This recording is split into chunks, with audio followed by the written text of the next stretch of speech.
देखिए मित्रों, आज का ये वीडियो बहुत ही इंपॉर्टेंट होने वाला है। अगर आप ऑस्ट्रेलिया में रहते हैं या आप ऑस्ट्रेलिया आना चाहते हैं और यहाँ पर सेटल होना चाहते हैं, पीआर प्राप्त करना चाहते हैं, क्योंकि पीआर के बाद में ही आप यहाँ के सिटीजन बनते हैं, तो सबसे पहले आपका पीआर पाना ही, पीआर वीजा प्राप्त करना ही एम होता है। तो ऐसे आपको मैं 5-6 रीजनल एरिया बताऊंगा जो सबसे ज़्यादा बेस्ट हैं, मतलब आप कह सकते हैं कि बेस्ट रीजनल एरियाज जहाँ पे आपको जाना चाहिए और जहाँ पहुँच करके आपको कम से कम फॉर्मेलिटीज़ पे, कम से कम पॉइंट्स पे और कम से कम परेशानी के साथ आपको पीआर मिल सकता है। इस देश में सेटल होना काफ़ी आसान हो सकता है। इसके लिए वीडियो को स्किप एकदम मत करिएगा, क्योंकि पता नहीं कौन सा पॉइंट है जो आपको छूट जाए, तो इसके लिए आप लास्ट तक इस वीडियो को देखिएगा। तो नमस्कार बंधुओं, मैं हूं आपका मित्र शक्ति पांडे, सिडनी ऑस्ट्रेलिया से, और स्वागत करता हूं अपने YouTube channel. Hello everyone, as all of you know, I am a practicing accountant and registered tax agent, and this is specially for whoever is watching, especially in Australia. Please contact me for any services in relation to your tax matters. You can call me on these numbers. चलिए विलंब न करते हुए प्रारंभ कर लेते हैं आज के अपने इस वीडियो को। तो मित्रों, आज मैं बताने वाला हूं कि इस देश में यानी कि ऑस्ट्रेलिया में ऐसे कौन से 5 रीजनल एरिया हैं जो द बेस्ट है। मैं आपको एक एक नंबर के हिसाब से बताऊंगा, तो इसके हिसाब से आप अपने भविष्य का चुनाव कर सकते हैं। तो सबसे पहले तो मैं भूमिका में आपको ये बता दूं कि रीजनल एरिया क्यों जाना चाहिए और किसको जाना चाहिए। सपोज आप पढ़ने आ रहे हैं ऑस्ट्रेलिया, या आप वर्क परमिट में आ रहे हैं ऑस्ट्रेलिया, या किसी भी दूसरी तरह का वीजा ऐसा है जिसमें आपको आगे चल करके पीआर लेना है। अगर आप डायरेक्ट पीआर आ रहे हैं तो एक अलग बात है, हो सकता है वो आपका फैमिली स्पॉन्सर्ड वीजा हो सकता है वो आपका एम्प्लॉयर स्पॉन्सर्ड वीजा हो, या हो सकता है आपका स्किल्ड माइग्रेंट्स या किसी भी उसमें है पीआर डायरेक्ट आ रहे हैं, तब तो कोई बात ही नहीं है। लेकिन अगर आप स्टूडेंट आ रहे हैं, वर्क परमिट पे आ रहे हैं और आपको आगे चल करके यहाँ पर पीआर वगैरह करवाना है अपना, या और भी दूसरी तरह के कोई वीज़ा हैं जिनमें आगे चल करके पीआर पाने की जो पॉसिबिलिटीज़ हैं वो हों, तो उसके लिए आपको यहाँ पर कहाँ या कौन से रीजनल एरिया में सबसे पहले कोशिश करना चाहिए। देखिए, होता क्या है कि जनरली लोग वहाँ पर जो एजेंट होते हैं या अपना जो उनका लोगों का नॉलेज होता है उसके अकॉर्डिंगली जो स्टूडेंट आते हैं, ज़्यादातर तो वो कोशिश करते हैं कि भाई ऐसी यूनिवर्सिटी जो टॉप 10 टॉप 100 में हैं वर्ल्ड वाइड, उनमें जाएं, और शुरू में आते हैं और इसके बाद में अच्छा यहाँ जॉब वगैरह मिल जाती है मेलबर्न सिडनी वगैरह में, तो यहाँ थोड़े ज़्यादा पैसे वगैरह भी मिल जाते हैं, तो लोग फिर इस लोभ में शुरुआत में यहाँ फंसे रहते हैं। उसके बाद जब वीज़ा का आखिरी टाइम आता है, मतलब आपका स्टूडेंट वीज़ा ख़त्म होने वाला होता है, टीआर में आप जाते हो, टेम्परेरी रेजिडेंसी वीज़ा जो जिसे बोलते हैं, तो जब उन सब में आप चले जाते हो तो होता क्या है कि आपके पास टाइम कम बचता है। आप बड़े शहरों में रहने के आदी हो जाते हैं, यहाँ की वर्क कल्चर और इन सब चीज़ों को। फिर अगर आपको कहीं रीजनल एरिया में मूव करना पड़ता है तो ये काफ़ी डिफ़िकल्ट होता है, आपके पास टाइम कम होता है और आपके पास चैलेंजेस बढ़ जाते हैं। तो पता चला फिर इसी सब चक्कर में कई बार लोगों का नहीं भी पीआर होता है। अगर शुरुआत से जो मैं आज बता रहा हूँ, अगर इस चीज़ को आप फॉलो करें शुरुआत से, प्रारंभ से ही, तो मुझे लगता है पीआर पाने में जो चैलेंजेस हैं वो किसी हद तक आप रिड्यूस कर सकते हैं। तो पहली चीज़ तो समझिए कि ये रीजनल एरिया है क्या ऑस्ट्रेलिया के अंतर्गत। तो ऑस्ट्रेलिया में वैसे तो 5-6 बड़े शहर हैं, जिसमें से सबसे बड़ा शहर माना जाता है सिडनी, मेलबर्न। सिडनी और मेलबर्न लगभग एक जैसे ही हैं, इनकी आबादी भी लगभग एक जैसी ही है। हाँ, मेलबर्न थोड़ा सा सस्ता है, सिडनी ज़्यादा महंगा है प्रॉपर्टी और दूसरी चीज़ों के अकॉर्डिंग। तो सिडनी, मेलबर्न और ब्रिस्बेन तीसरे नंबर पर आता है। इसके अलावा देखिए और 2-3 शहर हैं, जैसे एडिलेड है, पर्थ है, डार्विन है और होबार्ट है। होबार्ट है तस्मानिया की राजधानी है वो। तो इस तरह से जो है बड़े दूसरे शहर भी हैं, लेकिन यहाँ पर महानगर की जो संज्ञा दी गई है, जो कंसीडर किए जाते हैं, वो सिडनी, मेलबर्न और ब्रिस्बेन ही हैं। तो इसका मतलब सिडनी, मेलबर्न और ब्रिस्बेन के अलावा जितना पूरा देश है, ये पूरा देश जो है वो रीजनल एरिया, कंट्री साइड ही माना जाता है। हालांकि मैं बताऊंगा, सारी चीज़ें आपको डिटेल में बताऊंगा, बने रहिए वीडियो में, बड़ा मजा आने वाला है और काफ़ी इंफॉर्मेटिव होने वाला है वीडियो। कि जैसे एडिलेड है या पर्थ है, इनको भी रीजनल एरिया ही माना जाता है, लेकिन ये अपने आप में ठीक ठाक से बड़े से शहर हैं। हमारा स्टेट स्पॉन्सर वीजा था साउथ ऑस्ट्रेलिया से, तो एडिलेड जो है साउथ ऑस्ट्रेलिया की कैपिटल है। वेस्टर्न ऑस्ट्रेलिया की कैपिटल है पर्थ, और देश की राजधानी, इस देश की जो कैपिटल है वो है कैनबरा, बहुत छोटा सा शहर है। तो ये जब इन 3 शहरों के अतिरिक्त सारा देश ही रीजनल एरिया है, तो उनमें से कहाँ जाएं कि कहाँ आपको गवर्नमेंट पॉइंट्स ज़्यादा देती हो, कहाँ कम से कम चैलेंजेस हों। तो सबसे पहले नंबर को अगर हम यहाँ पर डिसाइड करना शुरू करें तो आजकल पिछले 3-4 साल से जो नंबर 1 पे है, जो पीआर दिलाने में लोगों के लिए सबसे ज़्यादा हेल्पफुल है, वो है तस्मानिया। तो तस्मानिया की राजधानी है होबार्ट। तो आप तस्मानिया में रह सकते हैं। अगर मान लीजिए इन महानगरों में आते हैं तो यहाँ आपके सामने जो चैलेंजेस हैं या जो क्राइटेरियाज हैं वो काफ़ी डिफिकल्ट हैं। कि मान लीजिए आप इंजीनियर हैं तो आपको पर्टिकुलर जिस फील्ड के आप इंजीनियर हैं उसी फील्ड में जॉब होगी, और आगे आपकी जो इंग्लिश का टेस्ट होगा उसमें जो बैंड्स हैं और सारी चीज़ें जो हैं बहुत कट टू कट मतलब जो है यहाँ पर आपको सिडनी या मेलबर्न जैसे शहरों के लिए चाहिए। लेकिन अगर आप होबार्ट जाते हैं या आप रीजनल एरिया में किसी भी दूसरी जगह जाते हैं, तस्मानिया, होबार्ट मीन्स तस्मानिया, तो वहाँ पे ज़रूरी नहीं कि आप पर्टिकुलर उसी फील्ड के आप इंजीनियरिंग का जॉब आपको मिले। रेलेवेंट फील्ड में भी अगर जॉब मिल जाता है तो भी वो वहाँ की गवर्नमेंट कंसीडर करती है, बिकॉज उनको वो जगहें और ज़्यादा डेवलप करनी है। क्योंकि ये जो महानगर हैं ये काफ़ी डेवलप्ड हो चुके हैं, विकसित हो चुके हैं, यहाँ की पॉपुलेशन भी एक हद दर्जे तक काफ़ी हो चुकी है। तो अब इनका ये है कि भाई जो न्यू माइग्रेंट्स आ रहे हैं तो कंट्री के दूसरे एरियाज को भी डेवलप करें, तो वहाँ रहें जा करके। और स्किल्ड माइग्रेंट्स वैसे भी यहाँ पर आते हैं जिनमें कोई स्किल्ड होती है, तो वो वहाँ जा करके काम करेंगे तो उस पर्टिकुलर एरिया का डेवलपमेंट भी होगा और जॉब भी आसानी से मिल जाएगी। तो इसके लिए कंट्री एरिया मतलब कंट्री साइड कह लें या रीजनल एरिया में लोग जाते हैं। तो सबसे नंबर 1 पे आता है होबार्ट मतलब तस्मानिया। तो तस्मानिया में आप जाएंगे तो इस तरह से वहाँ की गवर्नमेंट जो आपके पॉइंट्स हैं उसमें ज़्यादा पॉइंट्स मिलेंगे। अगर आपका इंग्लिश का है, यहाँ सपोज करिए किसी एक प्रोफेशन के लिए 8 बैंड ईच चाहिए रहेगा सिडनी या मेलबर्न जैसे शहरों में, तो हो सकता है वहाँ आपका 6 या 7 बैंड में काम चल जाए। तो इसी तरह से एज में भी वहाँ पर छूट मिलती है कि यहाँ 35 ईयर्स है अगर आपका पीआर का एज, तो हो सकता है वहाँ आपको 45। तो ये तो डिफरेंट फील्ड के हिसाब से है। इसके लिए आपको रीजनल एरिया शुरू से टारगेट करना चाहिए। शुरुआत में आके 3-4 साल पहले यहाँ महानगरों में थोड़ा ज़्यादा पैसा कमाने के चक्कर में, सुख सुविधा के चक्कर में, अपनी कम्युनिटी के चक्कर में आपने वेस्ट कर दिया, और बाद में जब आपको पीआर लेने का टाइम आया तब पता चला यहाँ आप मैच नहीं कर पा रहे हो, पॉइंट्स नहीं रीच कर पा रहे हैं। तो यहाँ पे चूंकि यहाँ ज़्यादा कंपटीशन है, यहाँ ज़्यादा डिफिकल्ट है, तो अगर आपको लगता है आप सुकून के साथ अपनी यात्रा शुरू करना चाहते हैं तो मित्रों मेरी ये सलाह आप दिमाग में रखिएगा कि जिन जिन एरियाज़ को मैं बताता जा रहा हूँ आप सबसे पहले यहाँ शुरुआत ही वहीं से कीजिए। शुरू के 1-2 महीने आपको जॉब अब मिलने में थोड़ा सा तकलीफ हो सकती है। हो सकता है आपके जानने वाले लोग अरे यार वहाँ जाओगे तस्मानिया में जॉब नहीं है, एडिलेड जाओगे जॉब नहीं है, या आप पर्थ चले जाओगे, डार्विन चले जाओगे वहाँ जॉब्स नहीं है। अरे ऐसा कहीं कुछ नहीं है। कोरोना के बाद में स्पेशली, हालांकि उसके पहले से भी ये डेवलपमेंट तो स्लोली चल ही रहा है, हर जगह कुछ ना कुछ जॉब्स अपॉर्चुनिटीज़ हैं और आप जाएंगे तो ऑफ कोर्स वहाँ पे, और गवर्नमेंट भी पागल थोड़े ही है कि वहाँ पर बुला रही है क्योंकि वहाँ पे जॉब्स नहीं हैं और आपको बुला रही है। हम आए थे, हमारा स्टेट स्पॉन्सर वीज़ा था, हम एडिलेड आए थे, तब वहाँ की जनसंख्या 12.5 लाख थी। अब तो मेरे ख्याल से कहो 14 लाख हो गई हो, मैं अंदाज़ा नहीं बता रहा हूँ, लेकिन हो गई होगी, 14 से ज़्यादा ही होगी अभी। और उस टाइम पे रिसेशन चल रहा था 2008-9 के आसपास, फिर भी हमको वहाँ जॉब मिली थी। तो मेहनत तो करनी पड़ेगी। कहते हैं ना, देखिए ढूंढने से भगवान भी मिल जाते हैं, ये तो नौकरी है। तो आपको शुरुआत से ही ऐसी किसी यूनिवर्सिटी, ऐसा कोई कॉलेज या ऐसा कोई एम्प्लॉयर, ऐसी कोई जॉब ढूंढनी चाहिए जो ऐसे रीजनल एरिया में हो। मुझे लगता है रीजनल एरिया में कम खर्चे में आपका वहाँ पे प्रॉपर्टी का भी काम हो जाता है, चाहे खरीदने का हो चाहे रेंटल का हो। बाकी दूसरे खर्चे भी थोड़ा सा कम होते हैं। और चूंकि सैलरी, जो मिनिमम सैलरी यहाँ की गवर्नमेंट की डिसाइडेड है, वो सिडनी में भी लागू होती है और वो होबार्ट में भी और तस्मानिया में, मतलब हर जगह वही सैलरी लागू होती है। तो अगर वहां जाते हैं तो मुझे लगता है कि वहां की गवर्नमेंट नंबर 1 पे आजकल पीआर वगैरह देने में पिछले कुछ सालों में तस्मानिया जो है नंबर 1 पे है। मतलब इस तरह के जो रिलेटेड।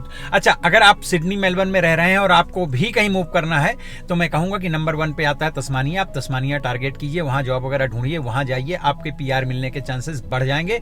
और मैं ऐसे कई लोगों को जानता हूं जो सिडनी से मूव करके वहां गए पीआर लेकर के, फिर वो यहाँ वापस सिडनी आ गए या दूसरे बड़े शहरों में चले गए। तो पहले नंबर पे आता है तस्मानिया, और तस्मानिया की कैपिटल है होबार्ट, तो आप वहां पे टारगेट कर सकते हैं। दूसरे नंबर पे पीआर देने में मतलब पीआर मिलने में जो आसान होगा वो होगा नॉर्दर्न टेरिटरी, और जिसकी कैपिटल है डार्विन। डार्विन की बहुत कम पॉपुलेशन है और काफ़ी ज़्यादा उष्ण है। उष्ण का मतलब काफ़ी ज़्यादा गर्म स्टेट है, वो काफ़ी गर्मी पड़ती है वहाँ पे। लेकिन वहाँ भी पीआर मिलना काफ़ी आसान है, क्योंकि वहाँ की गवर्नमेंट तो चाहती है कि लोग यहाँ आएँ और यहाँ परमानेंटली रहें। ऐसा नहीं कि आए और 2 साल रह करके और पीआर लेकर के भाग लिए। वहाँ की गवर्नमेंट चूंकि उस एरिया को डेवलप करना चाहती है, उस पर्टिकुलर स्टेट को, और मतलब उस पूरे रीजनल एरिया को डेवलप करना चाहती है, तो आप वहाँ जाइए। स्किल माइग्रेंट्स की उनको बहुत ज़्यादा ज़रूरत है। अब वीजा पाने के लिए जो गवर्नमेंट के क्राइटेरियाज हैं वो तो सारे के सारे आपको फुलफिल करने पड़ेंगे। बस अगर आप डार्विन जाते हैं तो वहाँ पे जो थोड़ा बहुत कंपटीशन यहाँ के मुकाबले कम होगा वहाँ पे। मतलब यहाँ अगर आपको 65 बैंड्स में, मतलब 65 पॉइंट्स में काम नहीं चलता है, लेकिन वहाँ चल सकता है। यहाँ आपको क्योंकि कंपटीशन है तो मिनिमम पॉइंट्स तो भले ही गवर्नमेंट ने 65 यहाँ के लिए भी रखे होते हैं, लेकिन आप समझिए कि जब आपके सामने कैंडिडेट 85 पॉइंट्स लेकर के बैठे हुए हैं, 8 बैंड ईच लेकर के बैठे हुए हैं, तब फिर ऐसे में आप 65 पॉइंट्स लेकर के यहाँ बड़े शहरों में कैसे कंपटीशन कर पाओगे। So it's better idea always कि आप ऐसी जगहों में जाओ जहाँ 65 पा करके भी, और अगर एग्जैक्ट फील्ड में जॉब नहीं मिल रही है पर रिलेवेंट फील्ड में जॉब मिल जाती है, कि अगर आप इंजीनियर हैं या आप किसी भी दूसरे फील्ड के हैं और उससे रिलेटेड किसी फील्ड में आपको जॉब मिल गई है, तो वो भी गवर्नमेंट वहाँ की कंसीडर करेगी। हाँ, एक चीज और है कि जैसे आप तस्मानिया जाते हैं या डार्विन जाते हैं तो आपको हो सकता है इंडियन कम्युनिटी या अपने देश की कम्युनिटी कम मिले, लेकिन ये मैं अपने एक्सपीरियंस के आधार पे बता रहा हूँ। सिडनी, मेलबर्न जैसे शहरों में बहुत बड़ी आबादी है अपने देश के लोगों की। आप चाहे पाकिस्तान से बिलोंग करते हो, चाहे इंडिया से, या जहाँ कहीं से भी हो, लेकिन यहाँ पे उतना बड़ा कांटेक्ट लोगों के साथ में नहीं बन पाता, क्योंकि यहाँ लोग बहुत बिजी हैं अपने अपने में, सब बेचारे परेशान हैं। ये छोटी जगहों में हो सकता है वहाँ की आबादी आपके देश की कम हो, मतलब अपने कंट्री के लोग वहाँ पर कम हो, लेकिन भैया वो आपस में भले 50 लोग ही हों उस पूरे टाउन एरिया में, लेकिन वो 50 आपस में कनेक्टेड होते हैं। हर तीज त्योहार में, हर छोटे मोटे ओकेशन में मिलते हैं और उनमें आपस में ज़्यादा अच्छी बॉन्डिंग होती है, ज़्यादा अच्छा रिलेशन होता है। ये हमने खुद महसूस किया कि भाई हम जब एडिलेड में थे, हमारी 10-20 फैमिलीज के साथ में इतनी अच्छी बॉन्डिंग, इतनी अच्छी रिलेशनशिप थी, लगता ही नहीं था कि ये लोग दोस्त हैं। ऐसा लगता था जैसे हम लोग फैमिली मेंबर हैं। एक दूसरे के घर जाते कोई कभी फॉर्मेलिटी नहीं थी। यहाँ भैया सिडनी जब से आए हैं हमारे गिने चुने मित्र हैं, और ये मेरा हाल नहीं है, ये सबका हाल है। तो महानगर और छोटी जगहों में हो सकता है आपको अपनी कम्युनिटी साइज में छोटी दिखे, लेकिन वहाँ जो आपका एक दूसरे के साथ में रिलेशन है वो हमेशा बहुत अच्छा होगा और बहुत कमिटेड वाला होगा। तो इस बात को भी आप डरिए मत। अगर कोई डरवाता है कि वहाँ जॉब नहीं मिलेगी तो परेशान मत होइए। ढूंढने से भगवान मिलता है, कोशिश करेंगे, जी जान लगा देंगे तो जॉब भी मिलेगी, 100% मिलेगी। लेकिन एक बार जॉब मिल गई, एक बार वहां सेटल हो गए, तो यहां से बहुत कम पैसों में वहां आप सरवाइव कर सकते हैं और लाइफ काफी स्मूथ और इजी होगी। स्ट्रगल और टेंशन नहीं होगा, पीआर मिलना भी आसान होगा। तो नंबर 2 पे था डार्विन यानी कि नॉर्दर्न टेरिटरी। अब तीसरे नंबर पे मैं यहां पर रखूंगा एडिलेड को, क्योंकि एडिलेड में लगभग सारे फील्ड, चाहे आपके मेडिकल का फील्ड हो और चाहे आप कंस्ट्रक्शन एरिया को ले लें और चाहे किसी भी दूसरे एरियाज को ले लें, वो प्रॉपर डेवलप कर रहा है। वो भी एक तरह से इस देश का तो भैया महानगर ही है, लेकिन अब उसको रीजनल एरिया में, क्योंकि अभी उसको और डेवलप करना है, वहां पे पॉसिबिलिटीज बहुत ज्यादा है। तो बहुत सारा वहां पे काम हो रहा है, बहुत सारा इंफ्रास्ट्रक्चर वहां पर डेवलप हो रहा है, फैक्ट्रियां हैं, ये और बहुत कुछ है वहां पे। तो और वहां पे आपको इंडियन कम्युनिटी, टेम्पल्स और ग्रोसरी शॉप्स, मतलब सब कुछ बहुत बड़ी प्रचुर मात्रा में मिलेगा, और वहां भी आपको ये रीजनल वाला बेनिफिट मिलेगा। तो मुझे लगता है कि अगर आप ऑस्ट्रेलिया के किसी भी महानगर में रह करके और वहां जाना चाहते हैं तो एडिलेड आपके लिए। अब देखिए कंपटीशन के हिसाब से तस्मानिया एकदम लो लेवल पे है, फिर इसके बाद डार्विन भी लगभग उसी सेम में है। किसी न किसी एक को रखना था, इसलिए मैंने भैया तस्मानिया को नंबर 1 पे रखा है, बट तस्मानिया और डार्विन जो है लगभग सिमिलर हैं। और उसके बाद में एडिलेड में अपॉर्चुनिटीज बहुत ज्यादा हैं, तो जो कि साउथ ऑस्ट्रेलिया की कैपिटल। अच्छा, जरूरी नहीं कि आप एडिलेड में ही रहें, साउथ ऑस्ट्रेलिया में अगर जाते हैं तो एडिलेड के आसपास 100-200-300 किलोमीटर की रेंज में और भी वहां पर छोटे छोटे कस्बे हैं, आप वहां पे भी जा सकते हैं। अगर वहां जॉब मिल जाती है तो आपका और ईजी हो जाएगा पीआर मिलना और सेटलमेंट होना। तो तीसरे नंबर पे मैंने मैंने उसको रखा है। चौथे नंबर पे मैं रखूंगा भैया पर्थ को। जी हाँ, जिसे वेस्टर्न ऑस्ट्रेलिया कहते हैं। एक टाइम पे वहाँ इतनी माइनिंग्स वगैरह थी, फिर खैर वो पॉलिटिक्स भी उस विषय में नहीं जाते चूंकि हम यहाँ थे जब ये सारी चीज़ें हुई हैं। तो पर्थ जो है बहुत लोगों का प्रिय डेस्टिनेशन हो गया था, मतलब दूसरे स्टेट से भी वहाँ जा करके लोग जॉब्स वगैरह करते थे। बट स्टिल पर्थ में बहुत सारी जॉब्स हैं, और चूंकि वो भी एडिलेड की ही तरह एक बड़ा शहर है और वहाँ अभी भी माइनिंग्स वगैरह हैं, तो जॉब अपॉर्चुनिटीज़ वहाँ अच्छी खासी हैं। और हाँ, वो इंडिया के थोड़ा करीब भी, हाँ वहाँ से बाकी लेकिन आइसोलेटेड टाइप की जगह है। आइसोलेटेड नहीं बोलना चाहिए, लेकिन डिस्टेंस में है, क्योंकि पर्थ से बाकी सारे शहर जो है बहुत दूर हो जाते हैं। यहाँ से मेरे ख्याल से 4-5 घंटे का डिस्टेंस है बाई फ्लाइट, और एडिलेड से 3 से, मैं क्योंकि गया हूँ 3-4 बार एडिलेड से मैं पर्थ गया हूँ, तो वहाँ से 3-3.5 घंटे का डिस्टेंस था फ्लाइट में। तो सोचिए ना, काफ़ी ज़्यादा दूर पड़ जाता है। हाँ, बाकी इन सभी शहरों में जो अभी मैं नाम, हाँ डार्विन भी काफ़ी दूर है। तो जैसे होबार्ट है थोड़ा सा आइसोलेटेड वो भी है, चूँकि वो समुद्र के उस तरफ है, मतलब समुद्र के पार नहीं है, बट उसके लिए समुद्री यात्रा करनी पड़ती है, फिर हवाई यात्रा करनी पड़ती है। तो इस तरह से पर्थ में भी बहुत सारी अपॉर्चुनिटीज़ हैं। वहाँ भी पर्थ के अलावा भी बहुत सारे छोटे मोटे शहर हैं जहाँ पे आप जाके और जॉब वगैरह ढूंढ करके और अपना पीआर वगैरह ले सकते हैं। और अगर आप डायरेक्ट आ रहे हैं तो मैं कहूँगा कि ऐसी ही छोटी जगहों को टारगेट करें, आपका पीआर मिलना आसान हो जाएगा। 2-3 साल के बाद में जब आपकी अपनी एक फ्रेंड सर्कल बन जाएगी, आपका जॉब हो जाएगा, सब कुछ हो जाएगा, तो लाइफ इतनी स्मूथ और ईजी हो जाएगी कि डेफिनेटली मैं आपको बता रहा हूँ ना, मेलबर्न सिडनी आप जब आएंगे तो आपको यहाँ पसंद नहीं आएगा कि यार यहाँ बहुत भीड़ भाड़ है, यहाँ बहुत मतलब एक्सपेंसिव है ये शहर। हम खुद इस चीज़ को रियलाइज़ करते हैं, और हमारे जैसे हैं हज़ारों लोग रियलाइज़ करते हैं। और सच बताऊं तो अंग्रेज़ तो ऐसे जैसे बड़े शहर जैसे जैसे डेवलप हो जाते हैं, वे बेचारे छोटे गांवों की तरफ, छोटे शहरों की तरफ भाग जाते हैं, क्योंकि उनको थोड़ा सा शांति प्रिय लोग होते हैं। तो मुझे लगता है कि फिर या तो आप, और इंडिया आना जाना पर्थ से आसान है, और किराया भी पर्थ से इंडिया आने जाने का कम होता है, बिकॉज वो मतलब आप सोचें ना कि 5 घंटे कम हो जाते हैं। यहाँ से 12.5-13 घंटे लगते हैं अगर नॉन स्टॉप फ्लाइट में दिल्ली आते हैं आप, और 5 घंटे उसमें आप रिड्यूस कर दीजिए तो आपका इंडिया आना जाना आसान हो जाता है। और जॉब वगैरह वहाँ भी, हर थोड़ा सा पर्थ भी गर्म है। और उसके बाद तो ये मेन हो गए। उसके बाद जैसे विक्टोरिया है जिसमें मेलबर्न पड़ता है, और न्यू साउथ वेल्स है जिसमें सिडनी पड़ता है, और क्वींसलैंड में पड़ता है ब्रिस्बेन। तो अगर इन महानगरों के अतिरिक्त, क्योंकि यहाँ जैसे मान लीजिए सिडनी के आसपास, तो यहाँ देखिए वुलुंगोंग है और द एंट्रेंस है, मतलब ऐसे बहुत सारे, मतलब 20 टाउन हैं। मतलब 1-2 शहर तो मुझे लगता है कहो साइज वाइज जो है एडिलेड के साइज के ही हों, या 19-20 वैसे हों। इस तरह से बहुत सारे छोटे छोटे शहर यहाँ पर भी हैं, जैसे आर्मीडेल वगैरह में गया हुआ हूँ। अच्छा, मैं आर्मीडेल से करीबन 25-50 किलोमीटर दूर एक छोटा शहर, मुझे नाम याद नहीं आ रहा, मैं गया था लास्ट ईयर। वहाँ इंडियन कम्युनिटी के 40-50 या 60 लोग ही हैं, लेकिन वो आपस में, तभी तो मुझे एक्सपीरियंस हुआ, और स्वयं हम एडिलेड में भी रहे, वो आपस में एक दूसरे के साथ उनकी बड़ी बॉन्डिंग है। छोटा छोटा कार्यक्रम करेंगे, कुछ भी करेंगे तो सारे लोग मिल करके, मुझे लगता है यहाँ सिडनी वालों से ज़्यादा वो लाइफ अपनी वहाँ पर एंजॉय करते हैं। 3-4 बजे आ जाते हैं काम से, उसके बाद ज़बरदस्त उनका मतलब माहौल है। घर मैं बता रहा हूँ, मैं जिनके यहाँ गया था, उन्होंने, हमारे मित्र हैं, उन्होंने नया घर खरीदा था भैया, $3.5 लाख का खरीदा था। उस तरह का घर आपको सिडनी में 18 लाख से नीचे नहीं मिलेगा, 18 लाख से लेके 2 मिलियन के नीचे नहीं मिलेगा, और ये भी मेन सिडनी में नहीं, यहाँ के सबब्स में। तो आप सोच लीजिए कि कितना फर्क पड़ता है कि आप 20 लाख 18 लाख का घर खरीदेंगे, उसकी जगह आप 3.5-4 लाख का घर खरीद लेते हैं, तो आपको मॉर्गेज वगैरह कितनी कम पे करनी पड़ेगी, और सैलरी 19-20 आपकी वैसी होती है, 19 या 20, या मान लीजिए 18 या 20 होगी। तो ये अगर आप इस तरह के खर्चों से बचना चाहते हैं तो मुझे लगता है, और हाँ, पीआर के वहाँ तमाम पाथवे हैं। अगर आप छोटी जगहों में जाते हैं तो पीआर पाथवे आपको मिलेंगे, वहाँ पे आपको गवर्नमेंट भी सपोर्ट करती है, लोकल सपोर्ट भी मिलता है गवर्नमेंट का, और गवर्नमेंट भी आपके साथ बड़ी लीनियंट होती है। यहाँ जैसे जितनी स्ट्रिक्ट है, वहाँ आपके साथ में काफ़ी पोलाइट रहती है कि भैया हाँ, उनको चीज़ें, उस एरिया को डेवलप करना है। तो ये हैं एरियाज। अगर आप ऑस्ट्रेलिया के किसी भी महानगर में रहते हैं और आपका भी पीआर नहीं हुआ है, पीआर पाना चाहते हैं, तो इन एरियाज में जाइए जिनका मैंने आपको नाम बताया।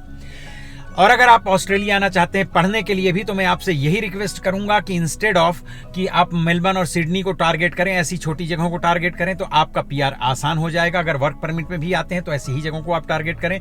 यहाँ के जो एम्प्लॉयर होते हैं वो भी बहुत फ्रेंडली होते हैं, क्योंकि उनको भी पता है कि यार ये मेरा एम्प्लॉय अगर निकल गया तो दूसरा एम्प्लॉय मिलने में थोड़ी सी कठिनाई होगी।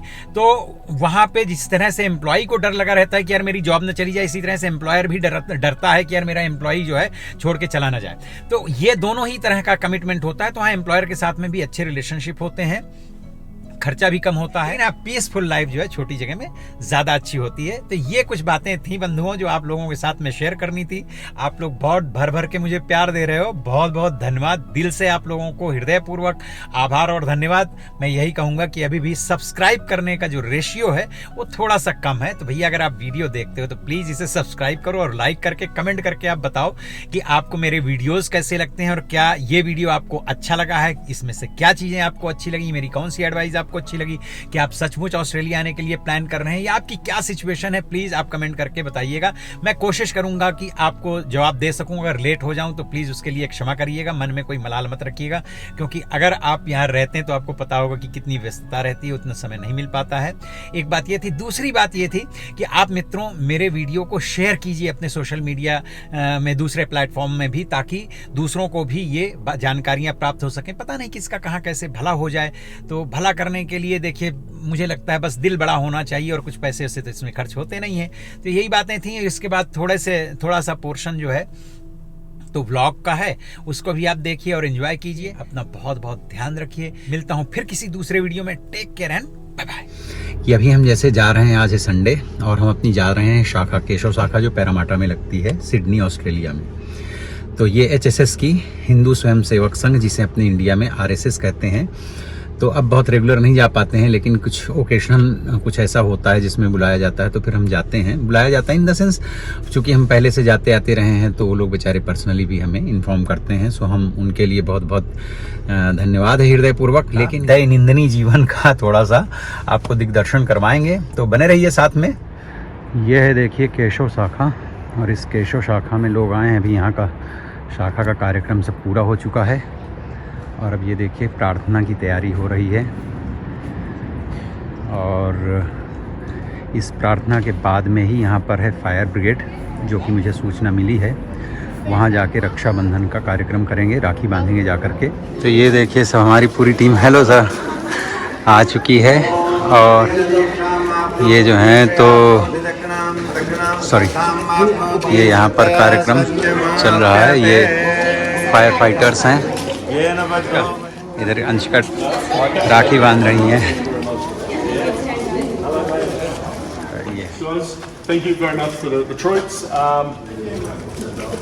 और भी अंदर हैं स्टाफ के लोग। फायर फाइटर बोल रहा हूँ, ये महिला है। ये ट्रक चला करके, ये इनकी देखो यहाँ पर ड्रेसेस रखी हुई हैं। ये इनके पास ट्रक और भी हैं। अभी इस समय 2 हैं।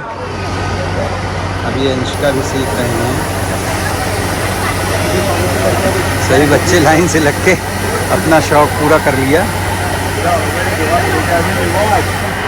तो ये यहाँ से बच्चे जा रहे हैं, वहाँ बैठते हैं, पेरेंट्स अपना फ़ोटो वगैरह खींच रहे हैं।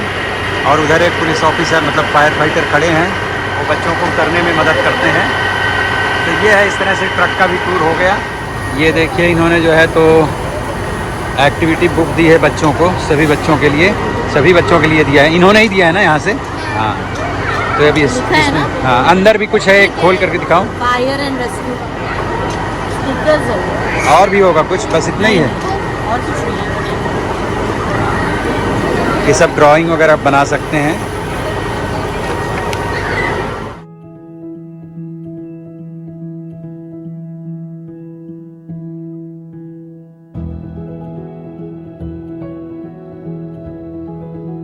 अब देखो इसको नीचे लेके आ रहे हैं। Good experience. इनसे मैंने पूछा तो बताया कि ये जो टैंक है ये 2000 लीटर का है, 5 से 6 मिनट केवल चलता है जब फुल पाइप चलाए जाते हैं। ये है देखिए हमारे मित्र हैं विनेश देसाई जी, यहाँ सिडनी ऑस्ट्रेलिया में। तो ये मेरे ख्याल से 3रा साल होगा इनका ना, 3रा साल। हाँ शायद तो 3rd ईयर है। आज गणपति जी का विसर्जन है, बहुत ही अच्छा सुंदर सजाते वगैरह हैं। तो आज हम लोग भी इनवाइटेड हैं, तो दर्शन वगैरह भी होंगे, फिर बैठते हैं। ये है सलोनी, ये सारा कुछ सलोनी का ही है। और सलोनी डांस भी बहुत अच्छा करती हैं, गरबा वगैरह का तो इनको कई बार अवार्ड मिल चुका है। सो ये बहुत ही टैलेंटेड है और ये पूरा डेकोरेशन इन्हीं का किया हुआ है। तो ये है देखिए गणपति जी, और काफ़ी अच्छा है। इनके यहाँ तो बहुत सारे मेहमान हैं, क्योंकि इनके काफ़ी रिलेटिव्स वगैरह भी यहाँ पे हैं।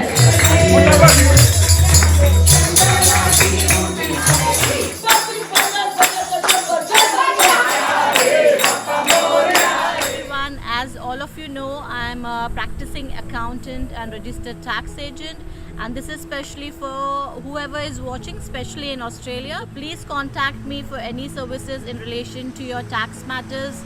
You can call me on these numbers.